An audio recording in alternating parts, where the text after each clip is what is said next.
Assalamualaikum warahmatullahi wabarakatuh. Halo teman-teman. Nah, kembali lagi di Yuka Motovlog. Kali ini gue mau tes kamera Insta360 S Pro ya. Gue belum lama beli ini kamera. Mungkin ya sekitar bulan puasa kemarin ya. Dari sebelumnya gue pakai Bipro Mark 3S ya. Gimana ya, gambarnya kurang oke aja sih kalau menurut gua. Makanya ada rezeki sedikit ya, gua coba ganti di kamera Insta360 ini S Pro. Nah sekarang gue coba mau ngetes nih kemampuannya dia pada saat malam hari kayak gimana. Nah kebetulan ini udah gue setting nih di mode pure video dengan resolusi 4K 30 fps. Gue settingnya di kisaran rumah aja ya, nggak jauh-jauh ya. Nah itu tadi gue udah coba setting ya ke resolusi 4K pure video. Gue mau coba nih karena sebelumnya pas trip kemarin itu ke Sawarna gue lupa tuh pas malam hari nggak gue pakai mode pure videonya ya. Kalau di kondisi tempat-tempat yang banyak kendaraannya, ruko-ruko masih banyak yang buka gitu, masih banyak lampu, kalau pakai mode video biasa itu sebenarnya cukup sih, cukup bagus, terang juga. Tapi kalau pas di kayak kemarin tuh kan lewatin kayak hutan-hutan gitu ke arah ke Pandeglang, Rangkas Bitung tuh banyak tempat-tempat yang sepi, tempatnya sepi, gelapnya tuh jauh dari pemukiman warga, minim penerangan lah, hampir nggak ada, malah nggak ada lampu. Wah itu parah sih, gelap banget. Nah itu pas gue lihat videonya, kebetulan pas kemarin itu gue pakai settingan Full HD. Nah jadi ceritanya tuh gue udah ngambil beberapa footage di perjalanan ke Sawarna maupun di Sawarnanya ya kan, itu pakai 4K. Nah ternyata kepenuhan memori lah. Gua bawa memori micro SD itu 64 GB plus 32 GB. Udah gua siapin tuh, gua pikir cukup lah 64 GB sama 32 GB. Ternyata agak cukup segitu, kurang. Akhirnya pas di Sawarna itu pas lagi istirahat, yang 32 GB gue pindahin lewat aplikasinya Insta360 ya kan, ada tuh aplikasinya di Play Store. Gue coba pindahin, walaupun nggak semuanya, sebagian. Nah, berharap nanti pas pulang sedikit gue bisa ngambil footage ya di perjalanan pas pulang. Ternyata nggak cukup juga. Pas pulang gue mau cek gue mau setting di resolusi 4K. Terus di situ kan ada keterangannya tuh di kameranya, ada keterangan misalkan memori gua yang free space-nya ada mungkin 15 GB ada kali. Nah itu di kamera kelihatan tuh cuman berapa menit gitu. Waduh, lah ini mah cuman sebentar doang rekam. Kalau cuman berapa menit doang.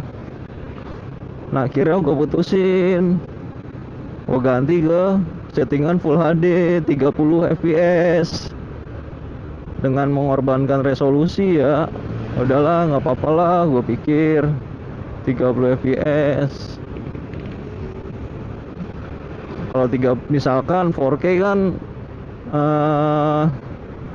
15 GB itu ya mungkin berapa ya, 10 menit apa 10 menit lebih lah 4K. Nah kalau Full HD kan bisa di atasnya itu durasinya. Jadi gue putusin pakai Full HD. Nggak taunya gue salah setting pakai video biasa. Nah lantas juga perjalanannya di sana banyak hutannya. Jadi video Full HD nggak bisa inilah apa ya, videonya nggak bisa maksimal. Lo orang hutan-hutan semua, banyakan, jadinya videonya juga kurang oke lah kalau menurut gua. Itu juga salah setting juga gua. Ya sebenarnya kurang puas juga sih dengan hasilnya.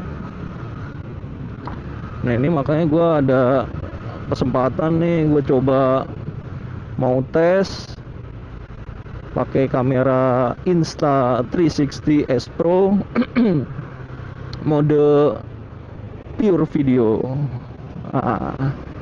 Gimana teman-teman, bagus nggak nih?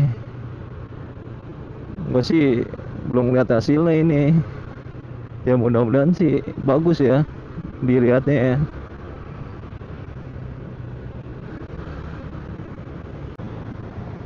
Oke, kembali lagi. Ini tadi barusan gua coba lihat, ngintip reviewnya ya. Preview di instanya. Gue coba lihat, ternyata oke juga ya hasilnya. Dan gua setting lagi tuh, karena tadi pas awal settingan gua exposure-nya gua naikin 0,5. 0,5 tadi kan tempatnya lumayan banyak kendaraan kanan kiri ruko. Nah itu agak sedikit keterangan kalau menurut gue ya. Cuman gue nggak tahu kalau udah di ekspor di PC atau di HP, gue nggak tahu seperti apa. Cuman di sini kelihatannya terlalu terang sedikit. Terus gue normalin lagi, exposure-nya normal 0. Gue coba lagi nih. Gimana teman-teman? Oke nggak? Insta360 S Pro nya nih.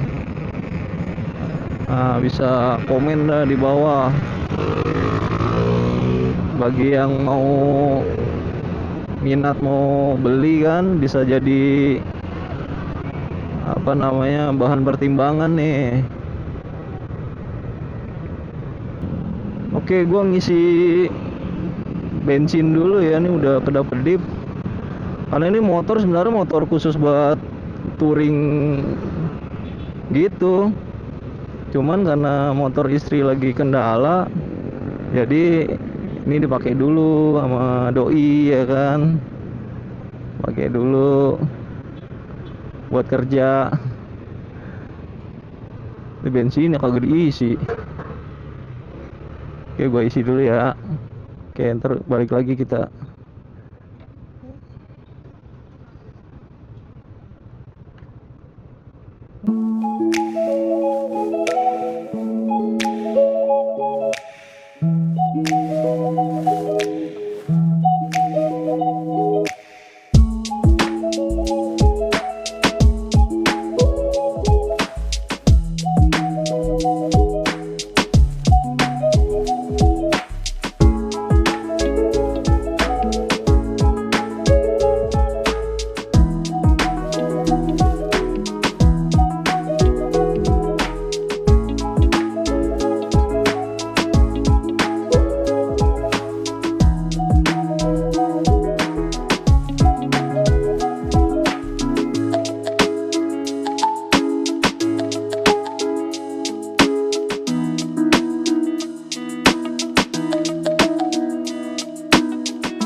Ya.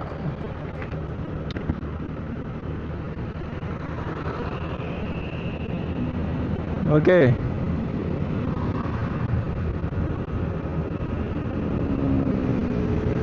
Gue pikir tadi mati kameranya, soalnya ada geter-geter gitu.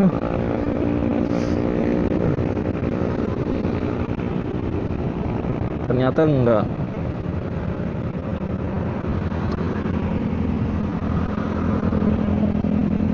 Ya teman-teman, beginilah hasilnya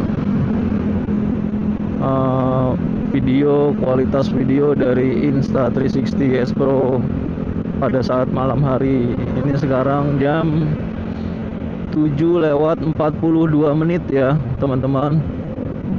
Ya gue tadi berangkat pas habis sisa lah. Sekarang udah hampir jam 8. Belum terlalu malam banget sih.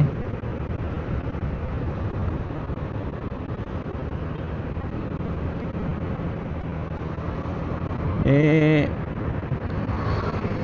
biasanya kalau kamera-kamera yang kurang oke ya, dia pada saat malam hari itu ya pengalaman gua ya pakai kamera merek lain itu ya nggak tajem. Jadi misalkan kanan kirinya pohon nih, itu pohonnya ngeblur aja gitu, dia nggak tajam.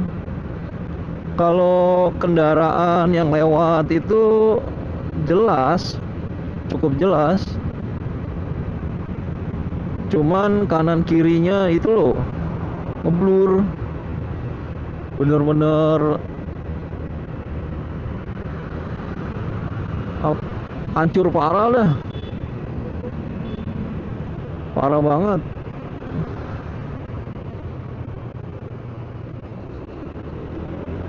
Nah ini teman-teman bisa nilai nih gimana kualitas dari S Pro nya ini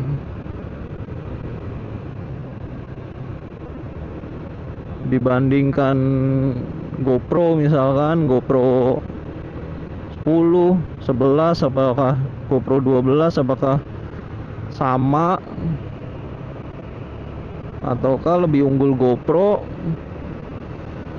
atau bahkan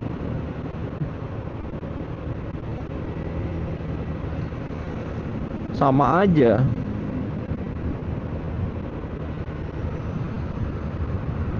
kalau review yang gua coba lihat ya, itu memang dia setara sama GoPro 12 atau bahkan GoPro 13. Kalau untuk malam ya, kalau untuk siang ya ada yang bilang lebih unggul GoPro, ada yang bilang lebih unggul Insta. Ya, tergantung selera itu mah. Cuman GoPro tuh menang di wide-nya dia. Ya kan? Dia lebih nge-wide aja dibanding Insta. Walaupun nih Insta ada fitur dia ada 3 mode. Fitur DWAP, terus ultra, terus satu lagi apa ya, lupa gue. DWAP, ultra, sama aduh lupa gue. Pokoknya dia ada 3 tuh, ada 3 POV ya.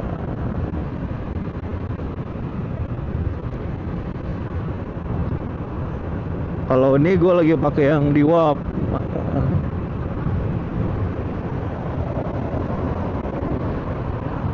Lebih cocok lah buat gue. POV-nya DWAP. Kalau yang ultra emang dia ini banget, lebih nge-wide ya. Cuman ada sedikit distorsinya ya di pojok-pojokan.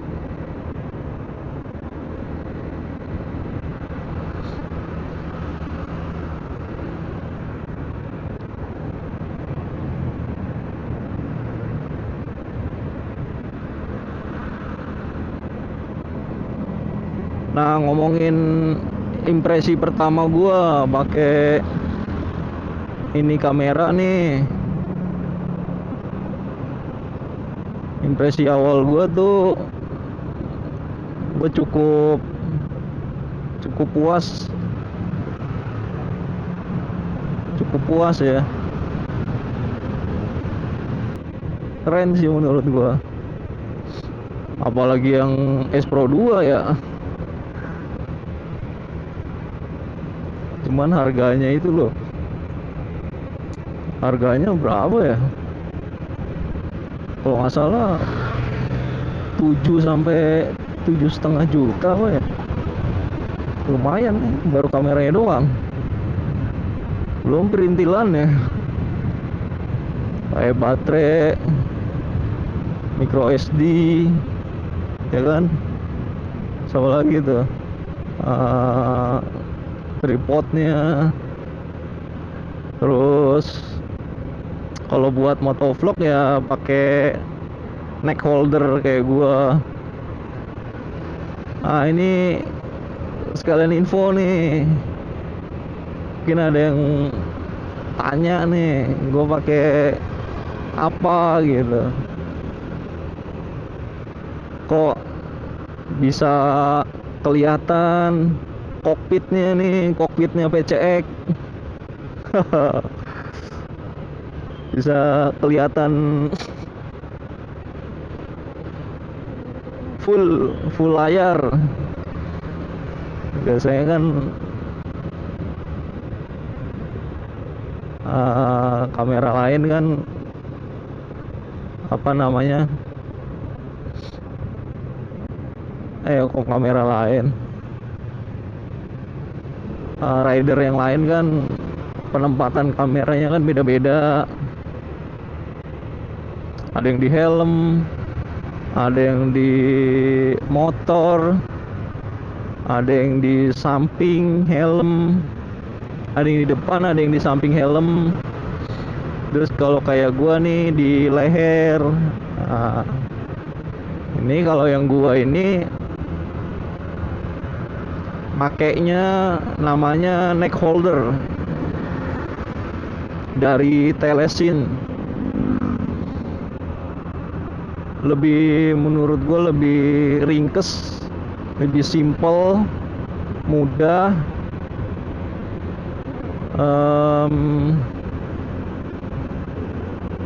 POV-nya gue cocok aja gitu. Jadi kokpitnya kelihatan, nggak cuman speedometernya doang.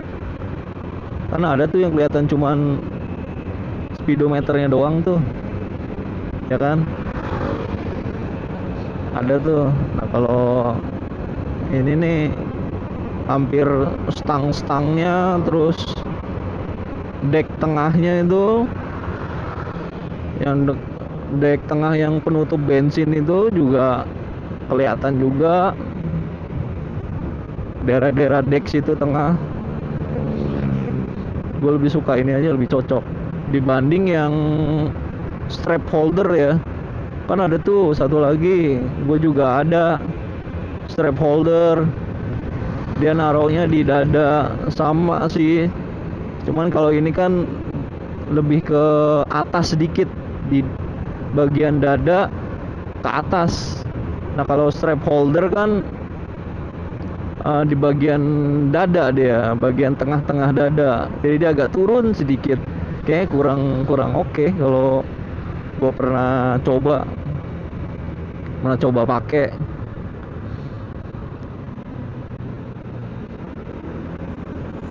Nah kalau dulu gue pakainya strap holder dari Telesin juga, tapi gue pakainya buat HP, dan itu kurang cocok, ribet. Apalagi mau lepas pasang, misalkan sampai lokasi kan, ya kita mau istirahat, mau makan, mau selonjoran kan, ngelepas dulu, aduh ribet banget. Apalagi gue bawa HP kan, ditaruh di holdernya situ, kayak agak ribet juga.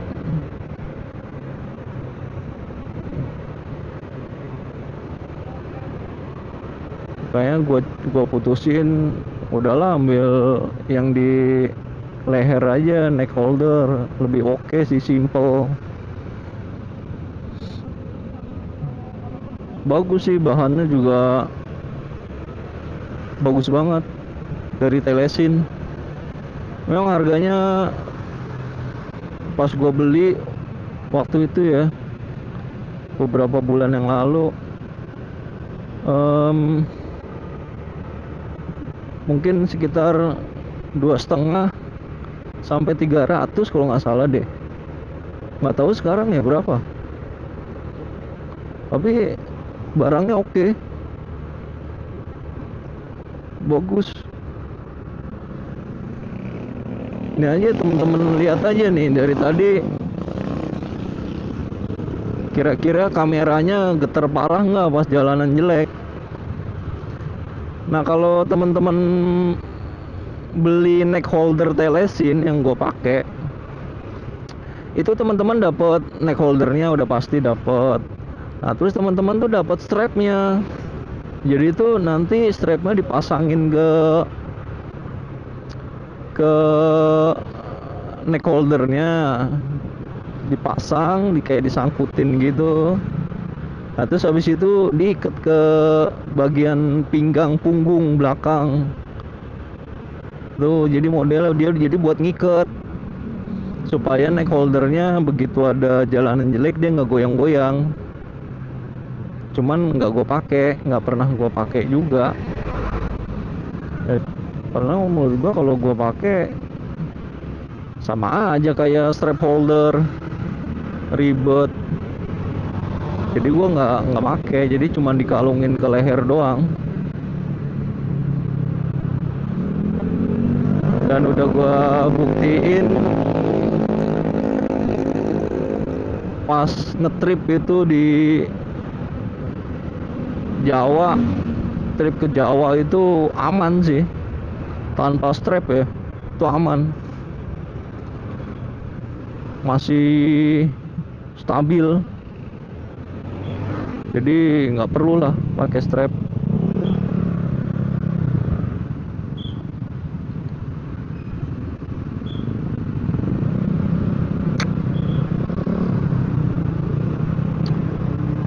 Oke,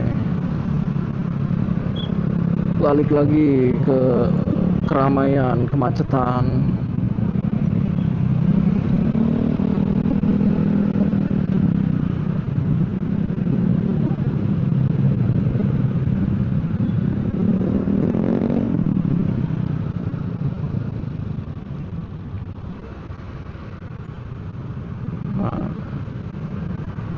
Nah, ini teman-teman bisa lihat nih cahaya lampu dari kendaraan depan nih, tuh. Kira-kira di kamera silau enggak lampunya? Apakah dia anteng-anteng aja? Balance, ya kan? Nih, kalian nilai sendirilah. Oke. Tadi gue juga sempet ya ke area-area yang gelap. Area-area yang gelap udah, terus area-area yang terang juga udah. Gimana pendapat kalian nih? Sedikit review dari gue nih mengenai kamera Insta360 S Pro. Bagus nggak? Kalau bagus kasih like-nya dong, dan jangan lupa subscribe. Mudah-mudahan channel ini bisa berkembang. Ya, rezeki udah ada yang ngatur ya. Iseng-iseng berhadiah lah. Haha. Oke, segitu aja ya teman-teman ya. Kurang lebihnya mohon maaf. Assalamualaikum warahmatullahi wabarakatuh. Salam Yuka Motovlog.